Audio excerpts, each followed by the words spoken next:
are live from Chicago. This is Winter Lake with the Pentacle-Hours. And today I was going to have a discussion about good and evil, but I think since my professor from Harvard has decided not to attend, maybe at a later date, today we'll probably be discussing more about the supernatural dealing with ghost phenomena. I have some ardent skeptics in the studio today, and I am waiting eagerly to challenge them. They seem to be very steadfast against the idea of any kind of existing afterlife, and I think Bill could go into that a tad about his feelings about this. I don't know, though. No, you're fine. Yeah, we were talking before the show, and I am the eternal skeptic on this from a lot of different points of view. I've tried to think through it, from a scientific standpoint, and researching near-death experiences and a lot of things. I'm just not seeing it. I've asked people who believe in that there are ghosts out there and tell me that they've seen them and experienced them to show me that. We get up to the point where they're like, okay, we're going to do it. No, you really don't want to go there. But, I mean, there's just so much out there. How can you just completely discount it?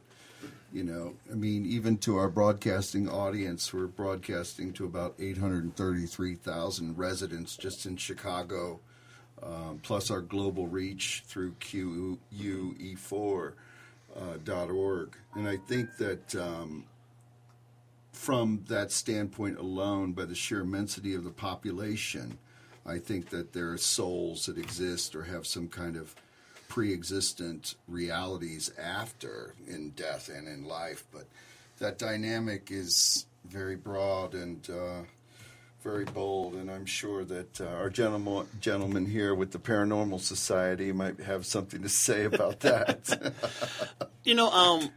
I am half believer, half skeptic. I do believe that there are spirits among us, okay. But it's not like on the religious sense of it. I think we all have energy. Right now we have these energies, and then once we pass on, those energies are still with us and everything. I've been here since 6 o'clock in the morning. I have no energy. But all of us at some point do leave imprints on wherever we're at, whether it be positive energy, negative energy, things of that nature. And then the spirits, when I go ghost hunting, there's things called residual energy where you just like this loop effect where a shooting may happen, or someone fell, or someone's just walking, like on a broken record, if you will. There's that intelligent energy where I could be saying something right now, and then someone, and I can't hear, because on the other side, the other dimension, and they're actually saying something back to me. I'm like, how are you? I go, oh, I'm fine. And I've actually gotten that through my ghost investigations, where I may say something that was like not a direct question, but they'll reply back saying, oh, I'm here.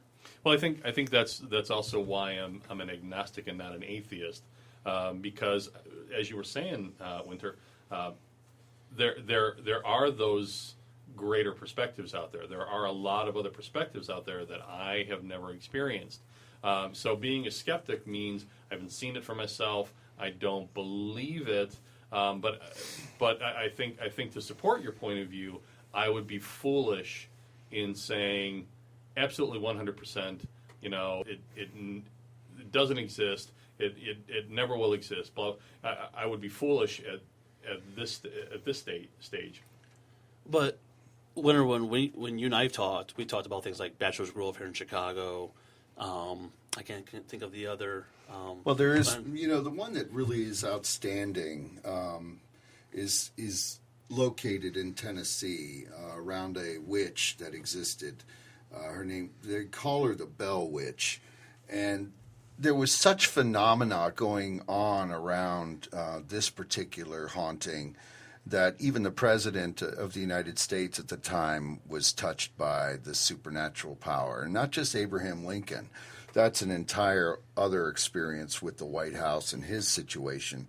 But with the Bell Witch, she would visit herself on this family, the Bell family, probably 1 to 7 year increments of time, and she would bring death and destruction down upon them because they had their farmlands near her resting place.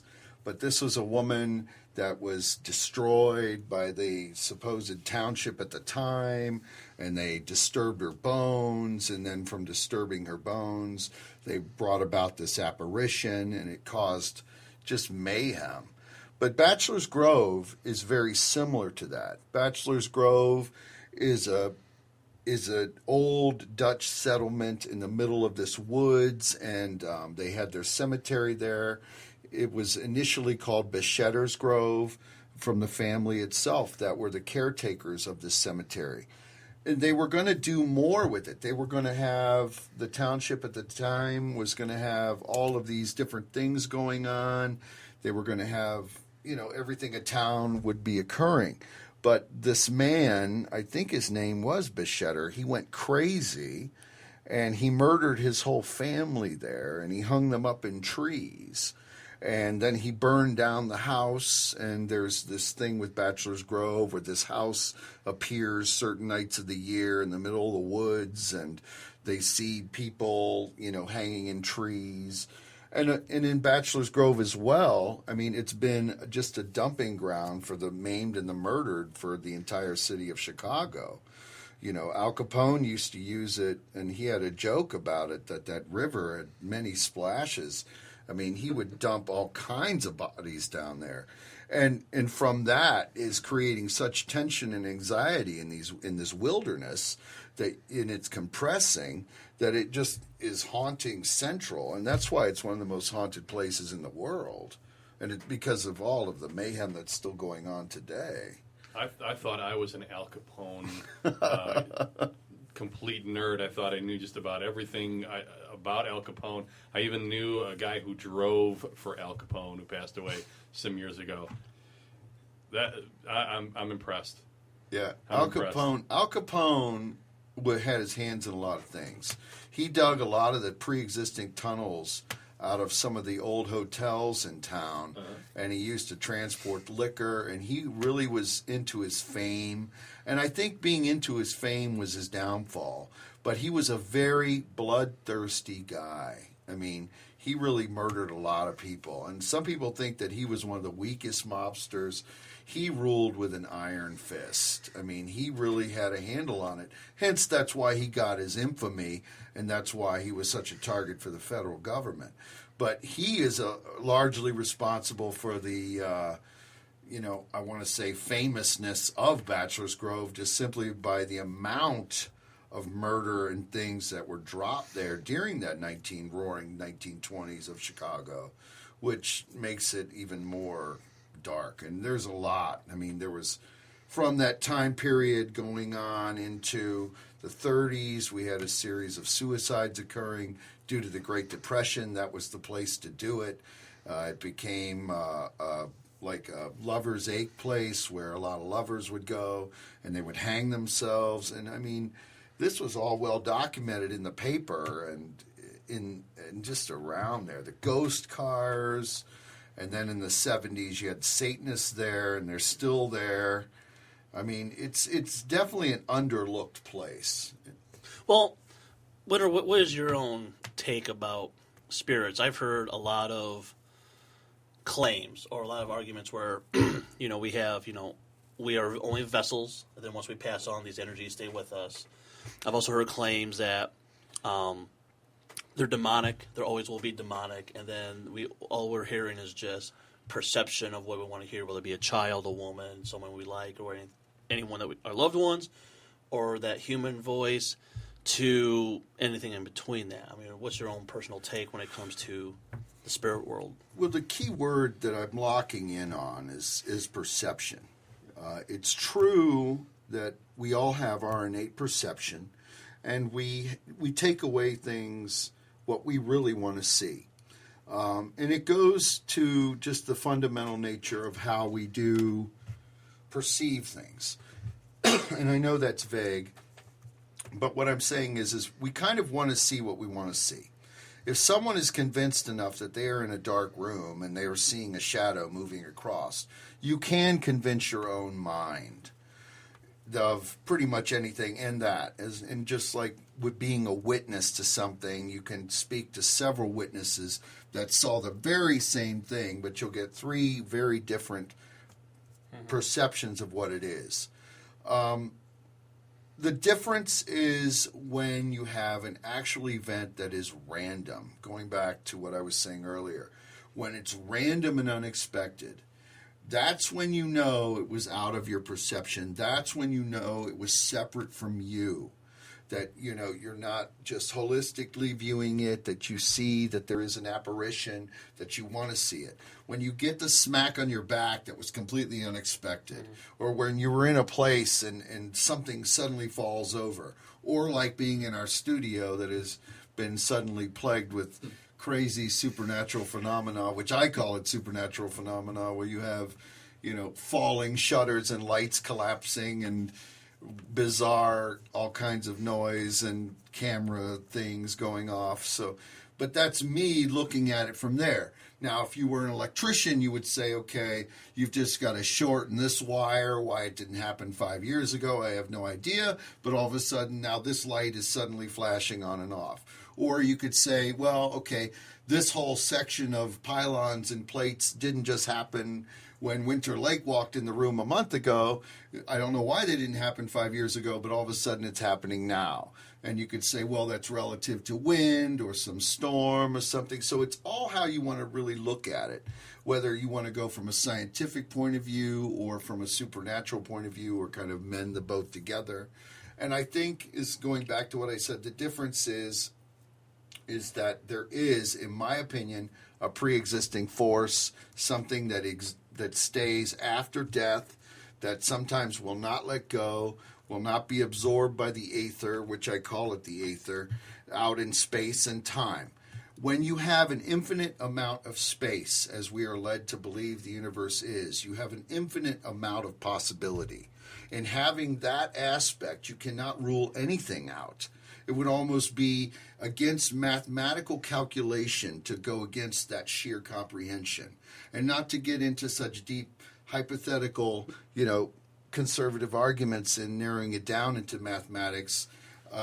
It's just, for me, I do think that there is more out there, and to rule it out is kind of absurd. Then, how do you get to consciousness?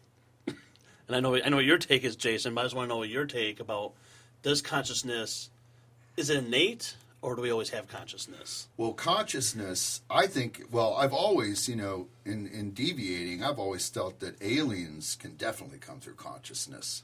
I think a lot of our communication is done through consciousness, and it's very untapped. And when the mind is fully mapped, probably by about 2015, we're going to be able to know a lot more about consciousness, especially when we merge with our machines. Well, my understanding, and it kind of goes against this notion of merging with machines, is consciousness. Is the brain reacting to consciousness, or is everything of the mind contained in the skull? I think it's a lot of variables. Consciousness can be manipulated. A lot of people don't want to think about that, but they are, and they can.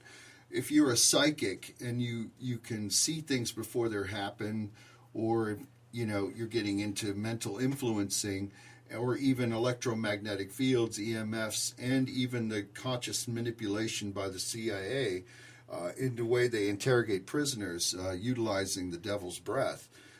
These things are manipulative tools. And so if the consciousness of a human being can be manipulated, it definitely is apparent within the skull.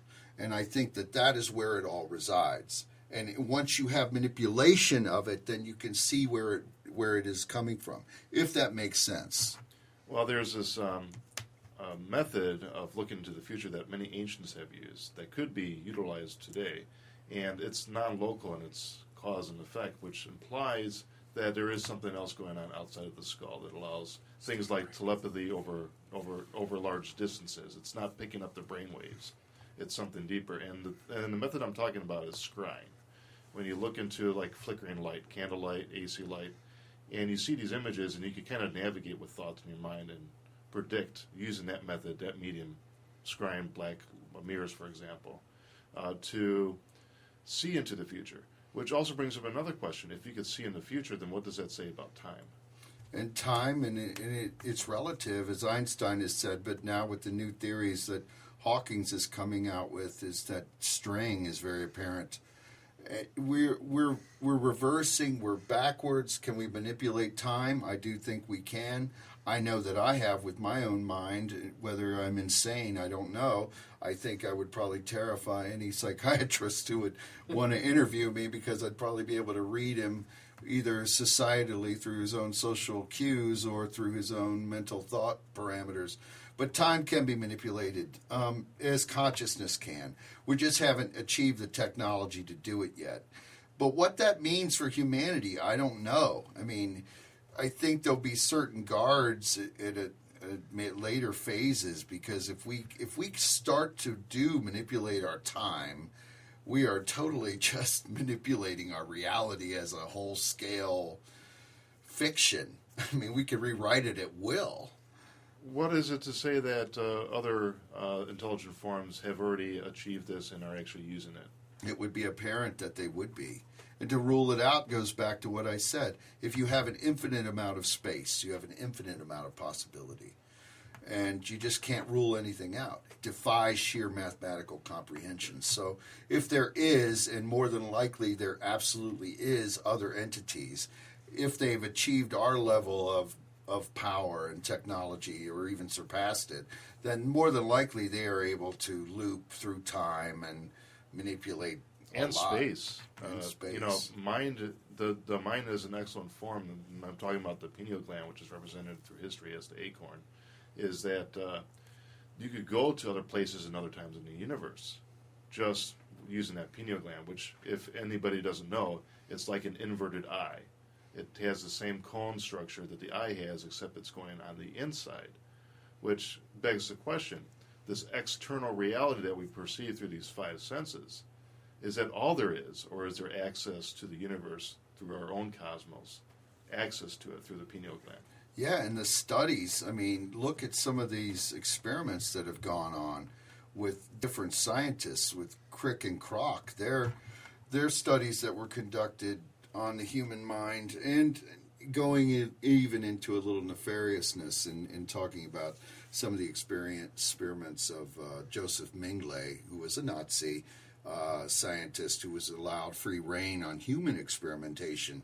He actually delved a lot into the pineal gland. And even though his work was obviously, for obvious reasons, and it should have been, suppressed because it was on human beings, that is for a whole nother discussion, however. So we are at our break time, and I am going to go on break, and we will chat shortly.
What is actually occurring.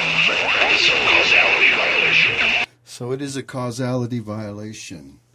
I'm Winter Lake, and I am streaming live on QUE4.org and also to 833,000 people within the loop from AM 1710, which is at the top of the dial. I can clearly see that all of the roads outside of my studio here are locked up, so possibly someone is listening from their car. The Prince of Darkness has just walked in the room, so I guess he can discuss ghosts further. And also we have our gentleman that was speaking of scrying. But going back into scrying, what do you think, how does that work? I mean, what's your perception of it? I mean, I have my take on it, but...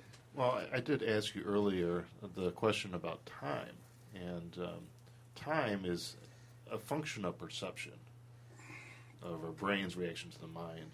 And if we could channel that through the pineal gland, then we have access to time and space at a point.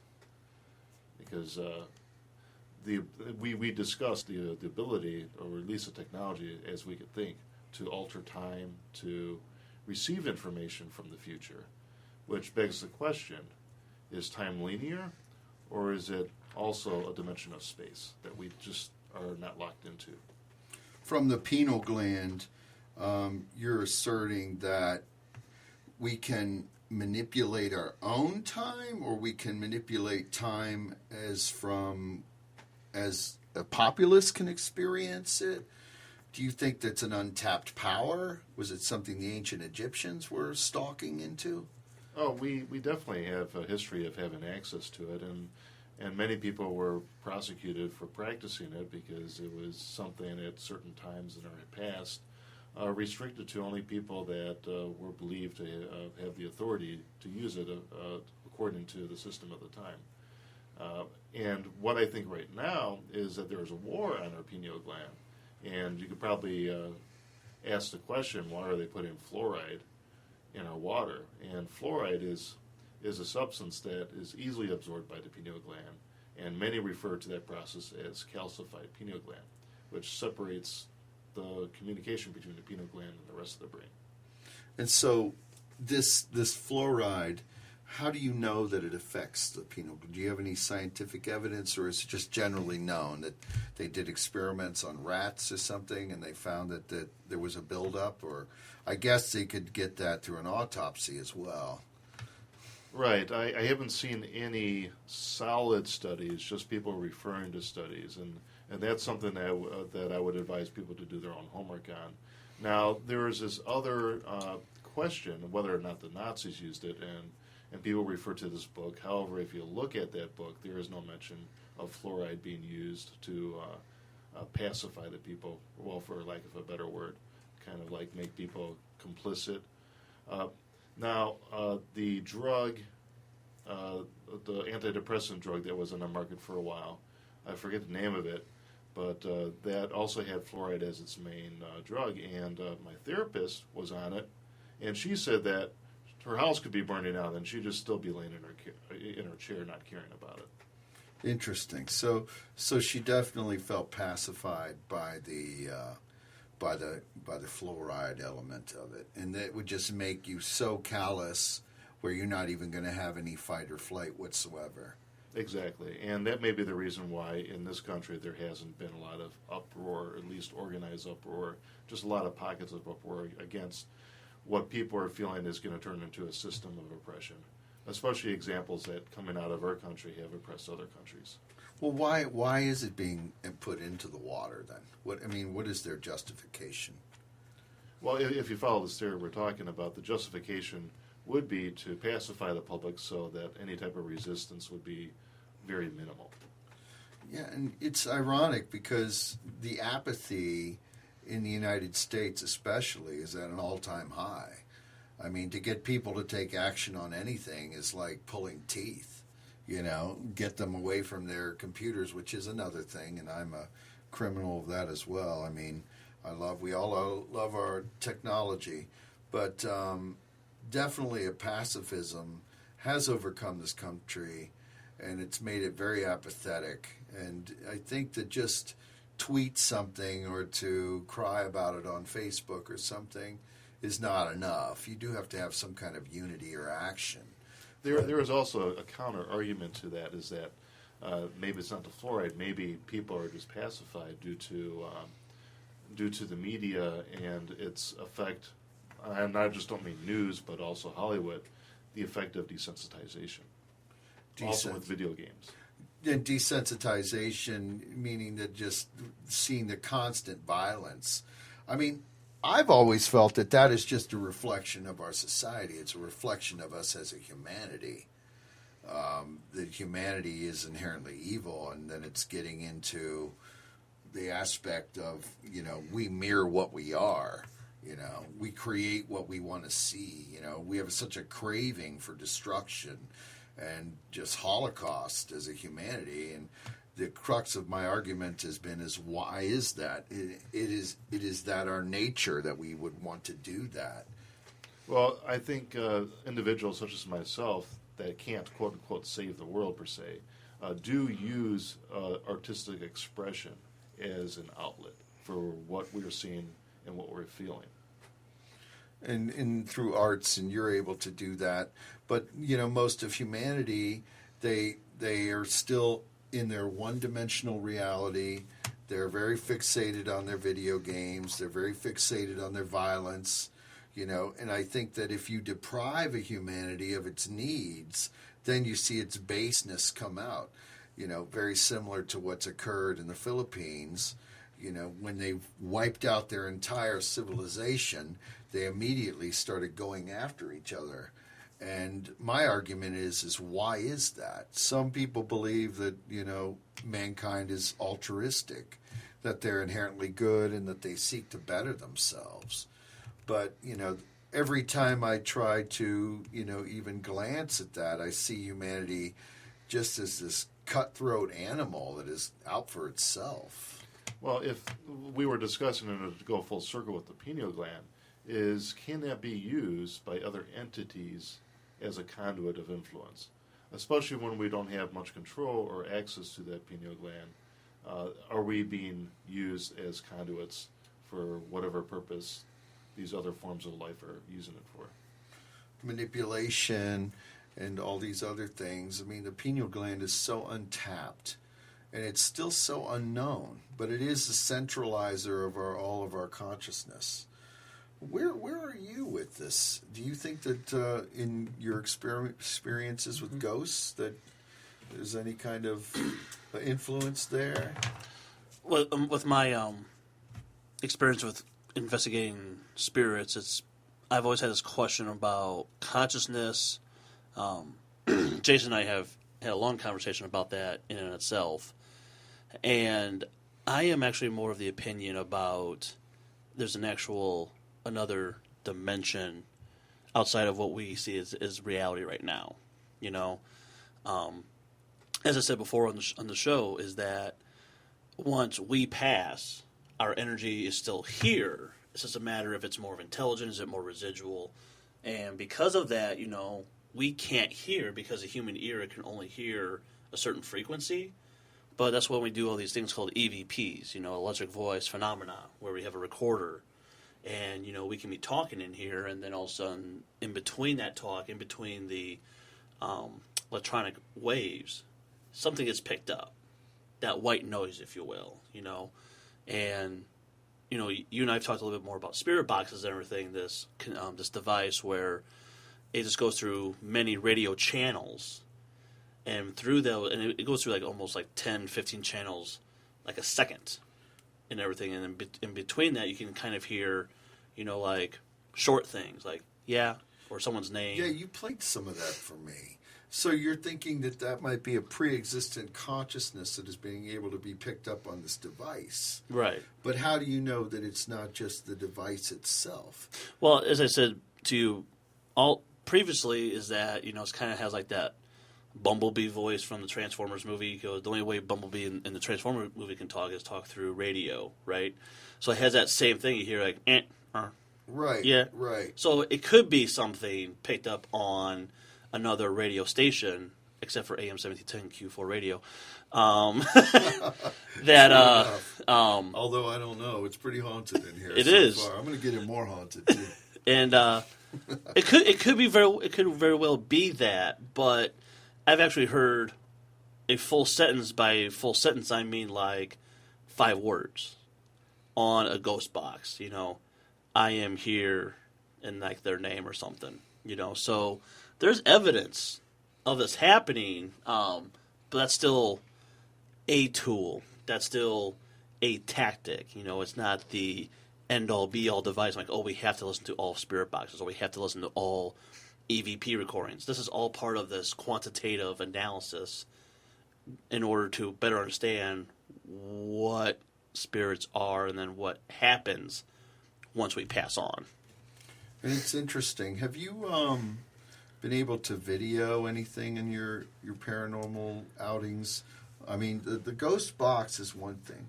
That works on electromagnetic fields. Yeah. And I still have a lot of questions about that. We'll get back into that. But what about the regular situation with like a camera? Mm-hmm. Have you seen anything really on there? I mean, it's... So my friend Jen, I am with a paranormal group here in Chicago called White Dog Paranormal, and we do things together as a group, but we also do our own individual thing with other groups or other people that we know. So Jen actually went down to, I believe, a hotel in Indiana somewhere, and she showed me this video where she showed me that it was a wall, and then she panned towards left to right, and then by the time she got to the hallway, you saw this dark figure melt straight down. You can actually see head, shoulders, and it looked like it just went straight down like an elevator shaft. It's the weirdest thing I've ever seen in my life. I've also seen things on Ghost Adventures when they did that documentary where Nick had a static camera facing a wall, and you actually can see a full figure of something that was walking across the room, where you can see feet, head, shoulders. It looked like a human body just walking out a door. But it wasn't a human. You sure just weren't picking up a shadow? Because there was. That's what it was. It was an actual shadow figure.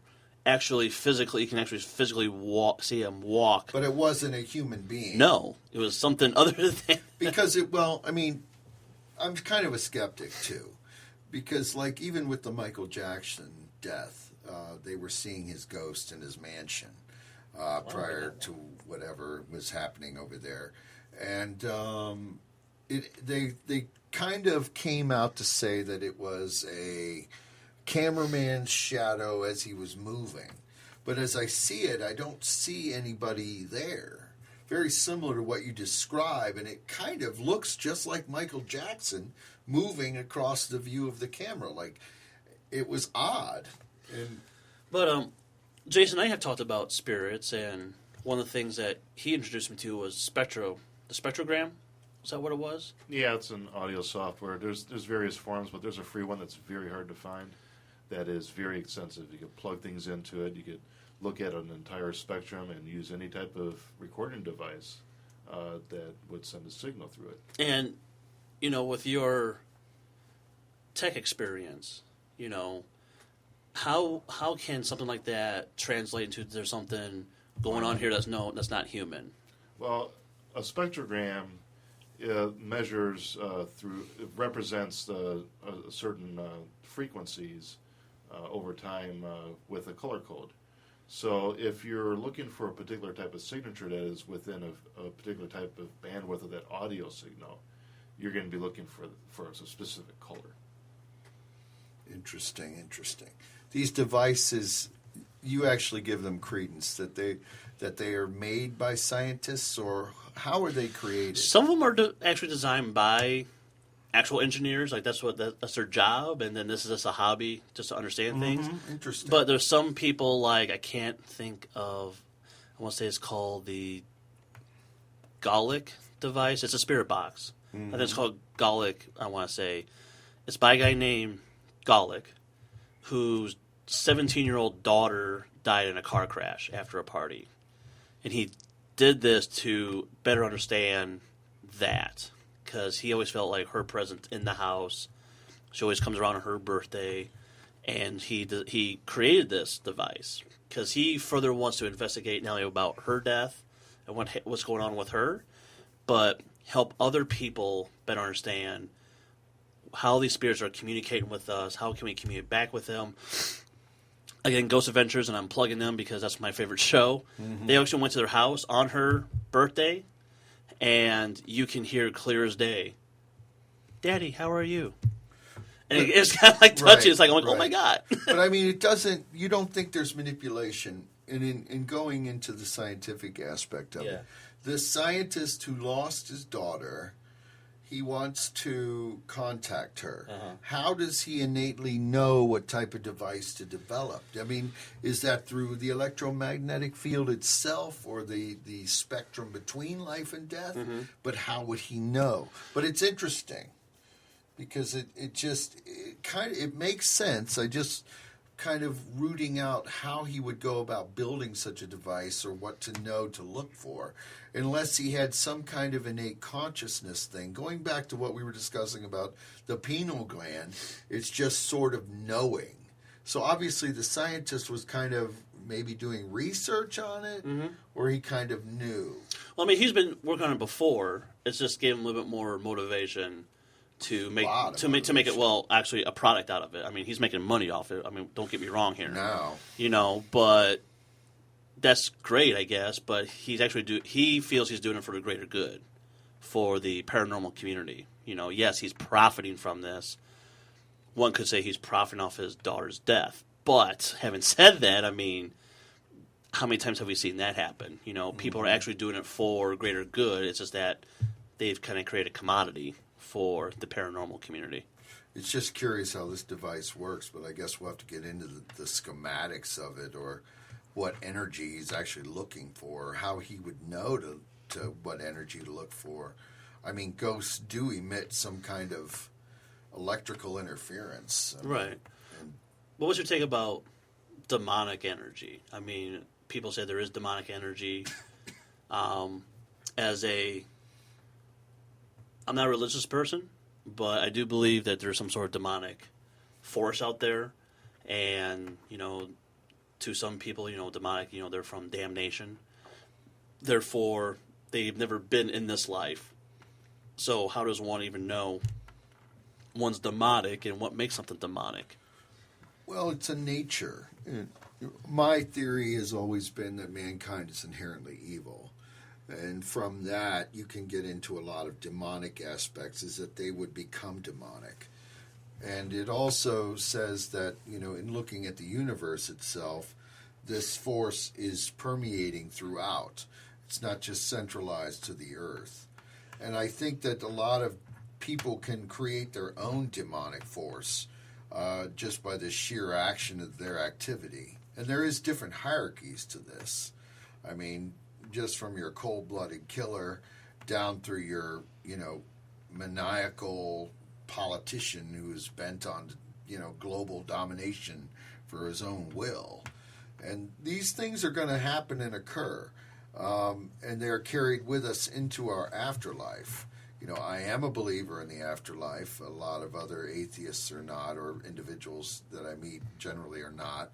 And I think that we could reflect what we are. Is it something separate from us? That's a great possibility, too.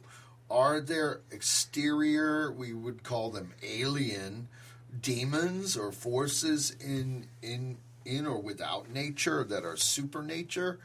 I think that exists as well. There's just been so much different things that have occurred to mankind over its desolation of the centuries to really see that all the bloodshed can't just be suborned to one innate creature being humanity itself. I do think that there is manipulation, and it's possibly demonic or alien or one and the same, and it's broad-based. I mean, there's just so much philosophy written on it. It expands, the whole nature of Satanism and where humanity is going, black magic practitioner with influence, with manipulation of human minds and will. And why do we do that? That is definitely demonic in nature. It's not for some altruistic aim. It's to advance ourselves. But that's a big, broad discussion. Probably Jason could have more to say about that. Well, when you say advance our civilization, where we're at right now is with material technology. And one could say that we could harness that technology to evolve ourselves quicker. I, on the other hand, disagree with that method because it's a short sight with the natural inherent technology that we have in us. And I bring up that example again, the pineal gland is such a powerful gland. Why are we calcifying that? Why are we going in this general direction of transhumanism? Yeah, transhumanism is another aspect of our demonic nature, of our super vanity and our will to be all powerful and to live forever through life extension. I think that that's an inevitability for mankind, whether we want it or not. There's just too many high power brokers that are really working on it to even try to stop that. They're billionaires and they seek to have eternal life. It goes right along with demonic nature. Why is the pineal gland being calcified? Probably to dumb down our society, to keep it very tame.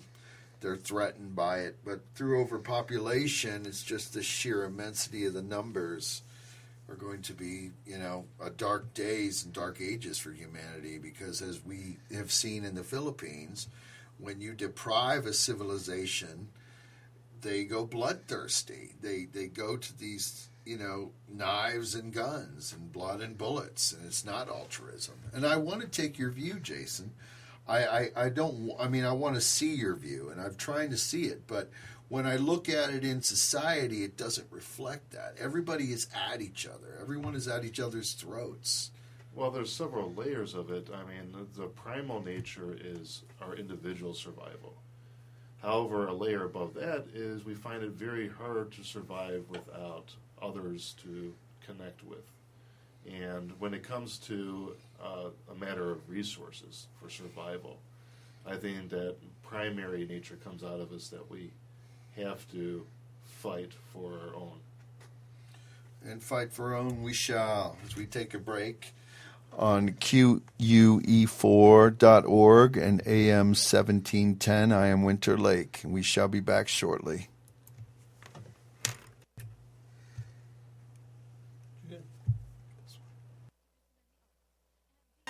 So we are back. I am Winter Lake. We are broadcasting from QUE4.org and AM 1710 to your rush hour.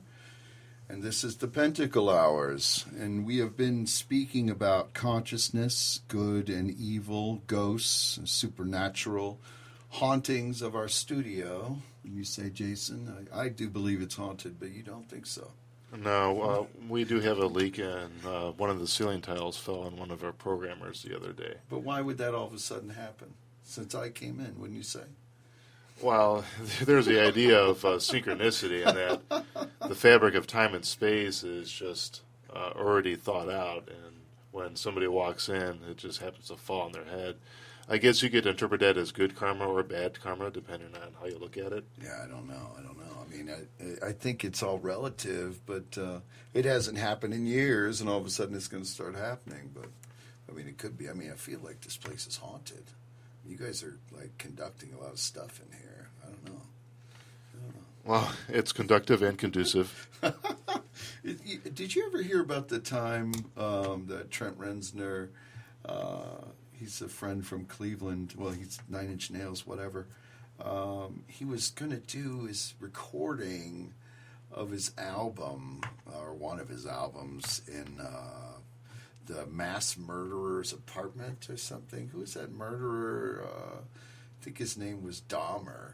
And he went over there, and they were picking up all of this bizarre, like, noise and background. And I think it found its way in its album, but I don't know. He does have an album, and either the songs and or the title is called Ghosts.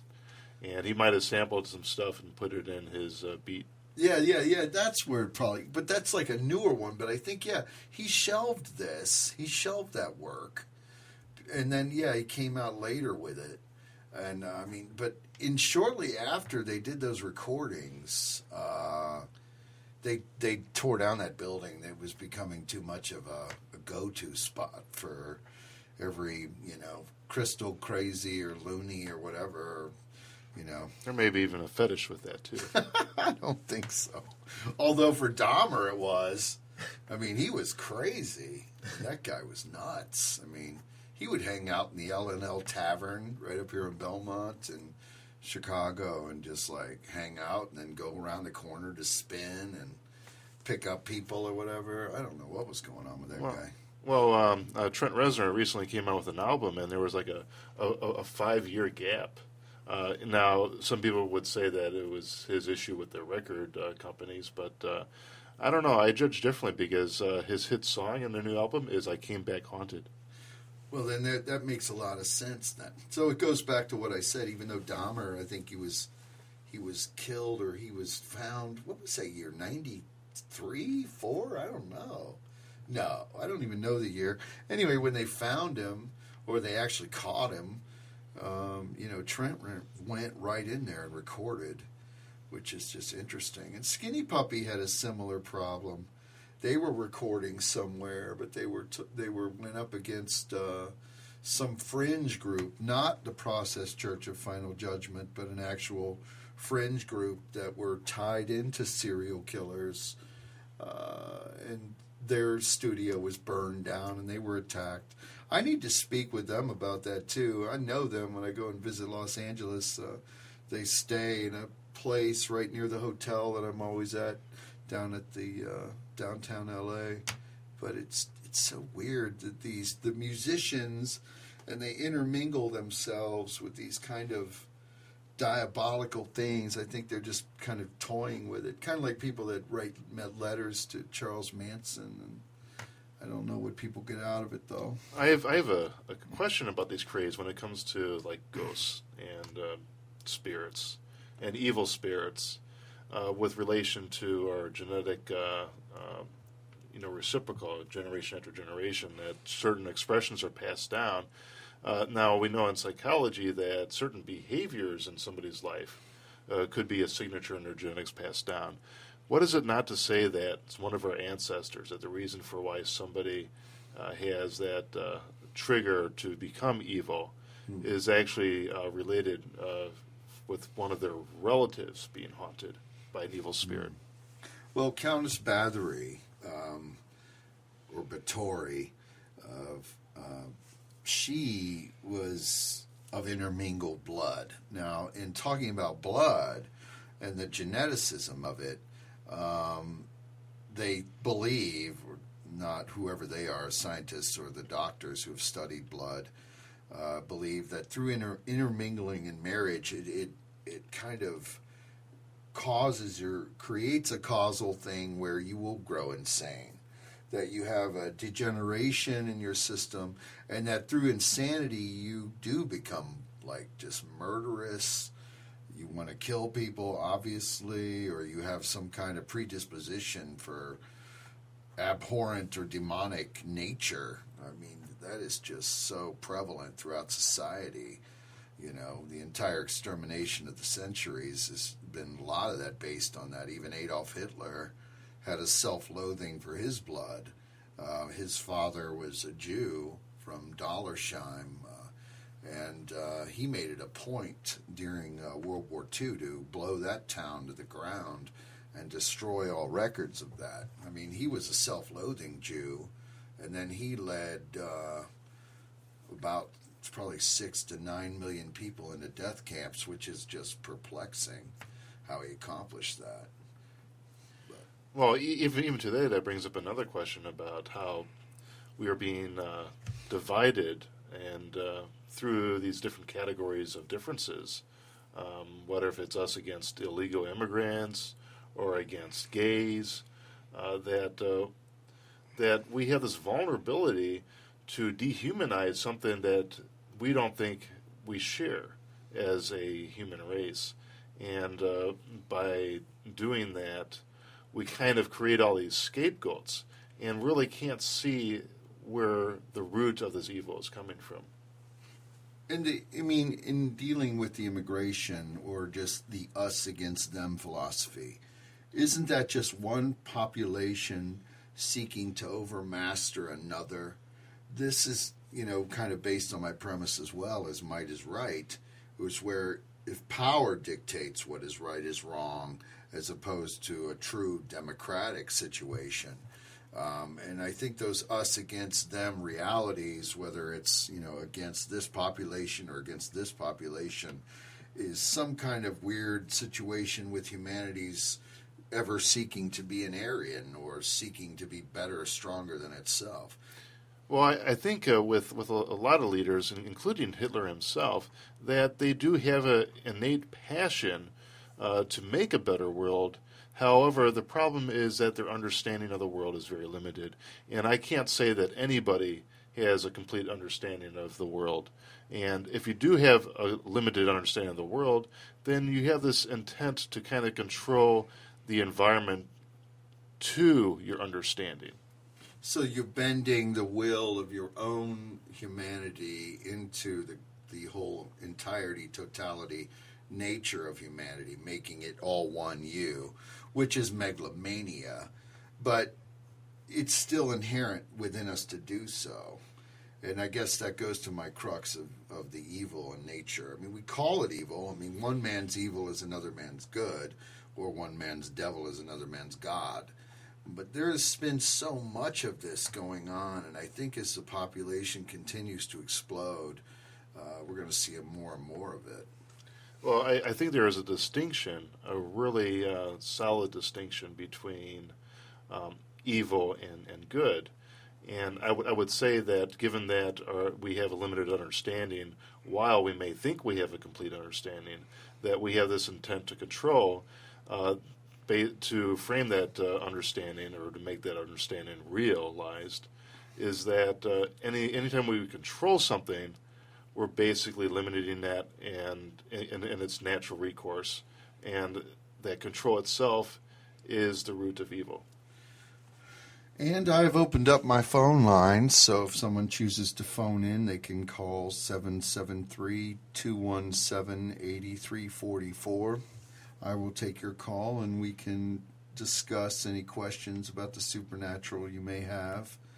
But I'm going to continue on here with a little bit more music and possibly some other things that we will be talking about as far as transhumanism.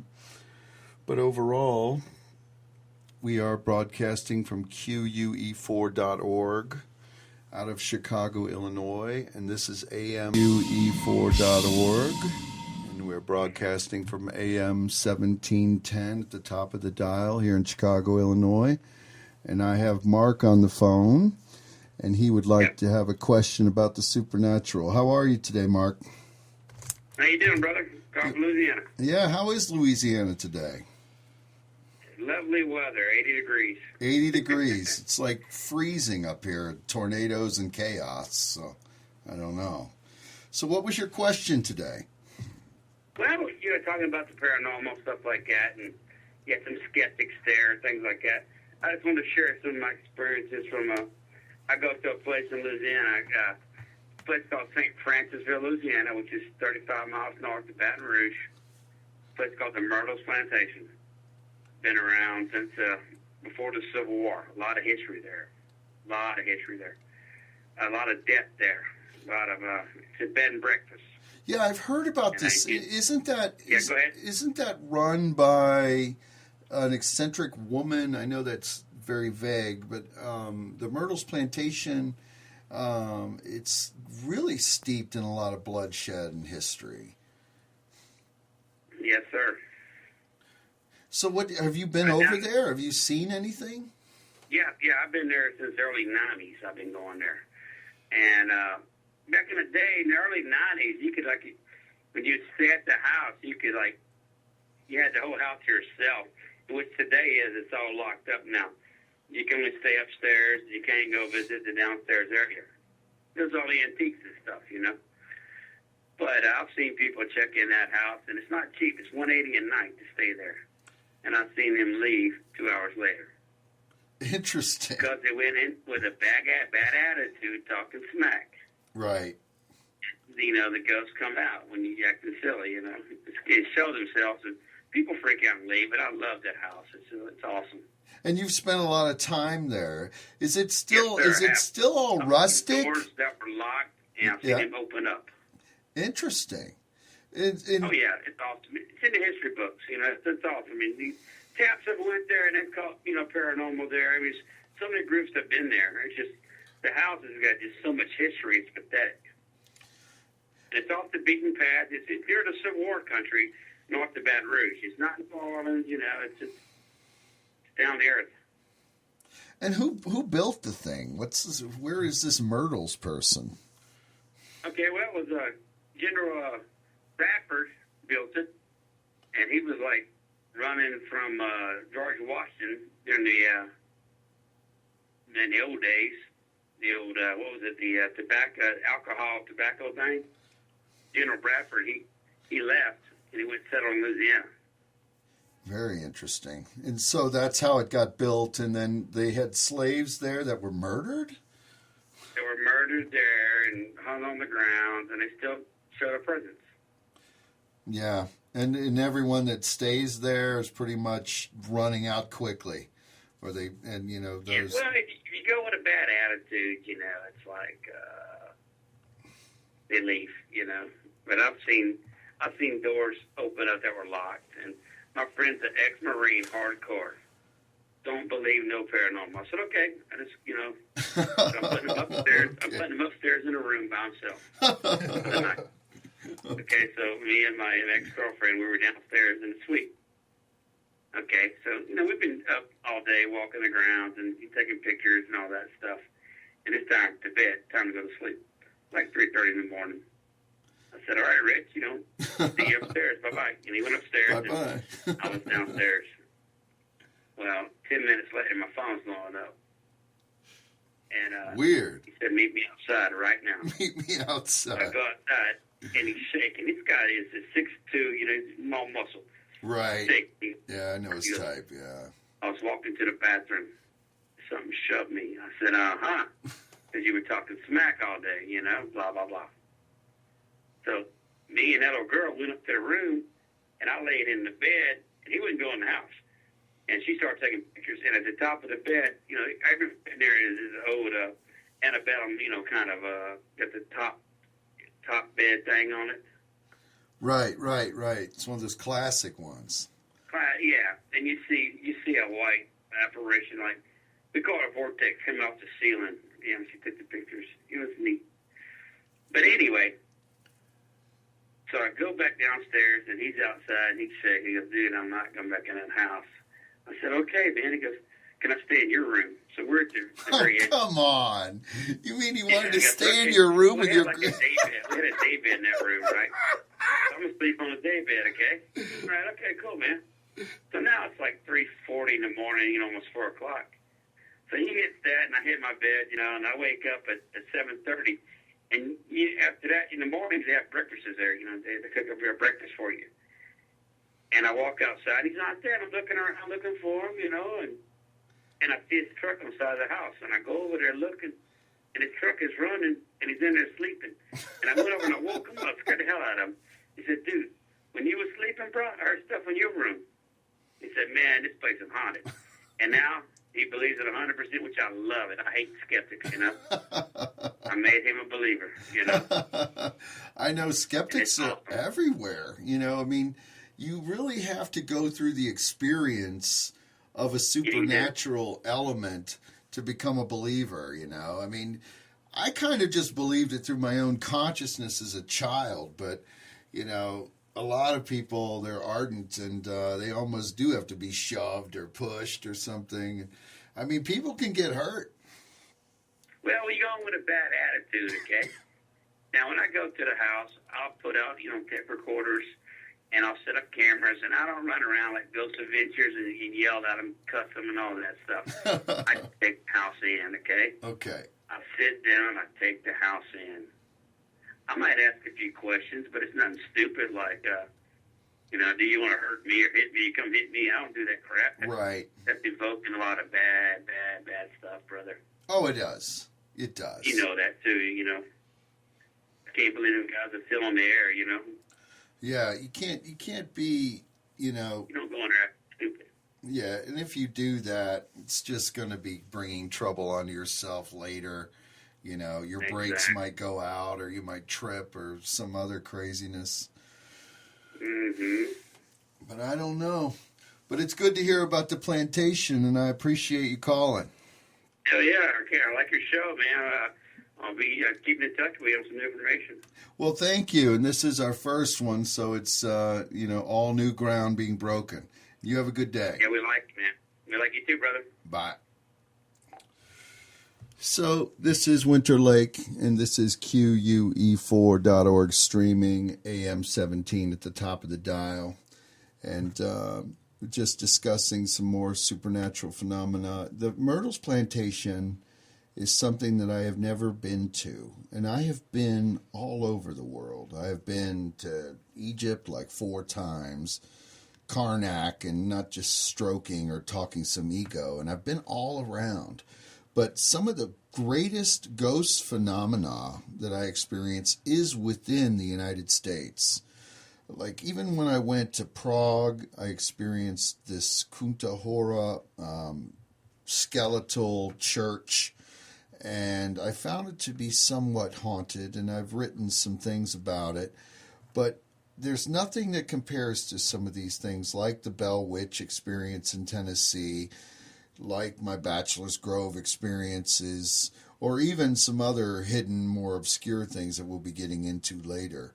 But, I mean, Jason, are you a skeptic? Do you really, you've never really had a one-on-one with a ghost. I have not. Growing up, however, I came up with these theories to kind of understand the world better, and each iteration got me deeper in it. And eventually I came to theories that encompassed the possibility of paranormal activity and also other planes of existence. So it wasn't anything where you really just kind of, this occurred, or, the tile didn't fall out on the ceiling on your head. No, it definitely was not a wake-up call. Rather, it was just something that I just understood and tried to explain. Well, actually, I came up with a theory before I piece it all together, because I would hear these stories of other people witnessing ghosts and the paranormal. It wasn't that I created a theory to encompass that. It's just my theory already encompassed it. Interesting. And with that, we will take a break. This is Winter Lake, streaming from QUE4.org, and at the top of the dial, AM 1710.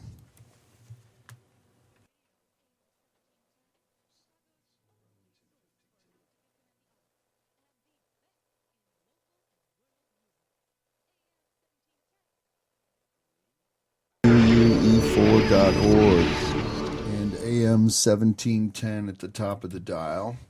I am Winter Lake, and this is the Pentacle-Hours. We are live. Had some crazy callers while we were playing some music. Can't get too crazy on the phone, so I might have to stay off of that for a second. But I did enjoy our last caller quite a bit.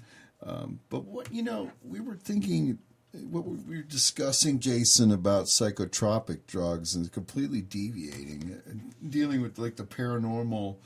Do drugs enhance the experience, or is it just something that the mind is inventing? Is it LSD, or is it some kind of new drug? I mean, they're talking about, what's the other one they're discussing is DMT, these mind enhancers?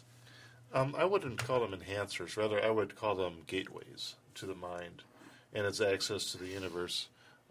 I'm not an advocate of it. I'm actually saying that the brain does create those chemicals, and when it does, you have control over it. Where if you artificially create those chemicals in the brain, you have no control over it, and it just turns into a journey that could either be a good trip or a bad trip, depending on what your disposition is, emotionally and mentally. But isn't that just so relative? I mean, it's almost just down to our moods. I mean, like society in general is so dumbed down, or not dumbed down, or almost sedated by the Prozac and by these other like heavy Oxycontin type drugs or psychotropic drugs to alleviate depression. I don't even know what that's about. I mean, it's pretty blurred. Pharmacology and in the sense of psychoactive medications has its roots in not doing good, but really controlling the population and different proponents. It's murky today because you've got both sides of the argument. One side that says it's taking away what is naturally should be the person's mentality, emotional state, and that the external reality is out of whack and they're responding to it that way. The other question is, maybe we are conduits to something greater. And if that something greater is malevolent, then it could be used as a gaslighting tactic, meaning that taking advantage of somebody's mental state to do something against their normal will. And I guess if they are being used as a conduit, then it really is not their will. If there is any will, it's their will to respond to it. And if they don't understand what they're responding to, then their behavior is going to be erratic. and through influencing that, but I mean, the CIA has been into MK Ultra experiments and a lot of other types of drugs, truth serums and things that try to get things out of humans and their minds, and I don't know where it's all going. Manipulation is so prevalent now. I mean, it's prevalent down to the very street level, to the water we're drinking, and, I think that society needs to grow less apathetic and less drugged up, but we shall see what the next few years brings, because I think as we merge with our technology, we'll be able to surpass a lot of our ailments through cellular regeneration and a lot of other types of nano-organism experimentation that they're doing. Well, isn't that really just planned obsolescence? They're creating the conditions necessary to advance in this way so we could cope with it. And if we go in that direction, what is our habitat going to be like if we do go down the road of becoming more machine-like and less dependent on organic resources? I think it's an inevitability of man's evolution. I don't see it as anything that can stop. The telephone that we hold in our hand will soon be streaming in our blood. We will be interconnected into some kind of global mind. I don't know where the individual will be at that point, or it'll be some kind of Borg element. I mean, I guess I would probably want to opt out too, because I'm just a staunch individual, as most people are. But I foresee it coming. I've seen it psychically, remote viewing, and a lot of other things as an inevitability, especially with Kurzweil and his organization pushing it, and the singularity is almost totally inevitable. Well, the issue that I have goes back to the plans, absolutism, and the question that we still haven't answered is the root of this evil. Is it something that is innate in humans? And if it is, does it have a genetic genealogy that is not human? Well, evil has been my grand question for a long time. I have really looked at it from a philosophical and a religious standpoint, from a satanic aspect, and from even a black magical aspect. It comes down, I believe, to one's motivation, one who aspires to be something greater than they are, that they seek to manipulate. Why that is, I do not know. That has always been my question. Why is it once man is deprived, does he immediately go after his fellow man, his brutality to fellow man? They are at each other's throats.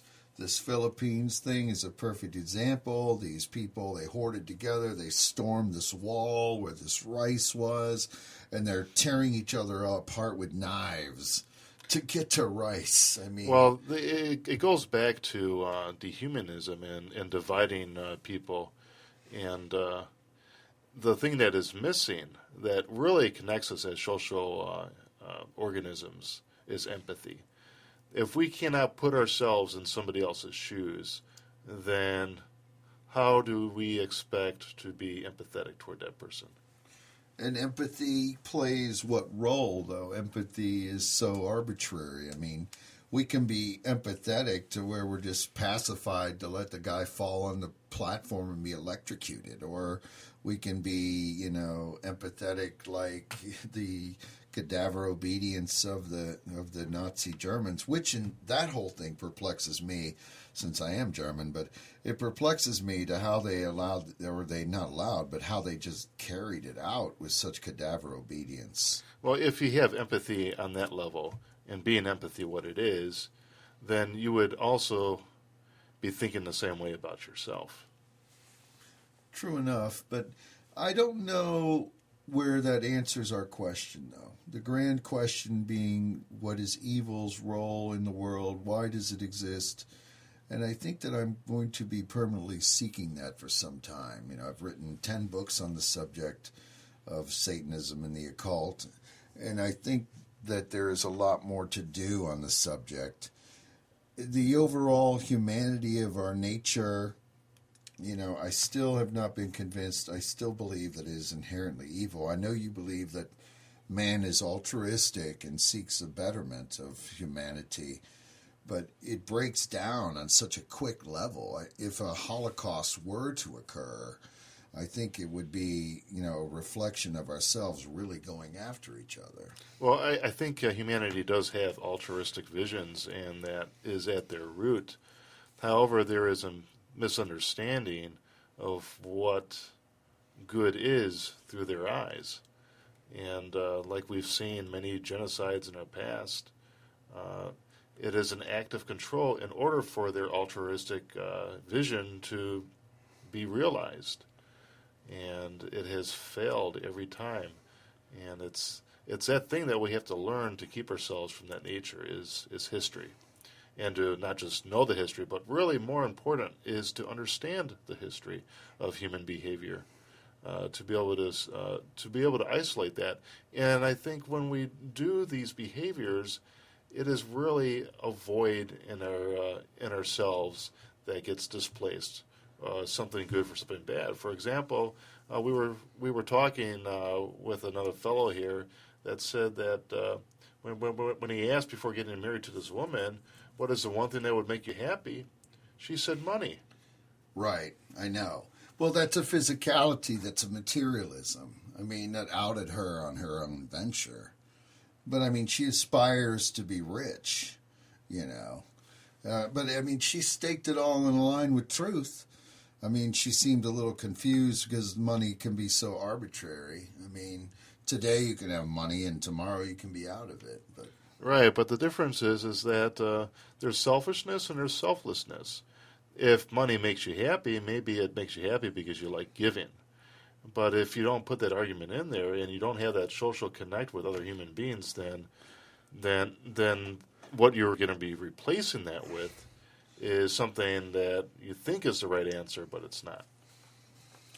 Well, with that, I'm going to conclude our Pentacle-Hours show, and it's been a lot of fun.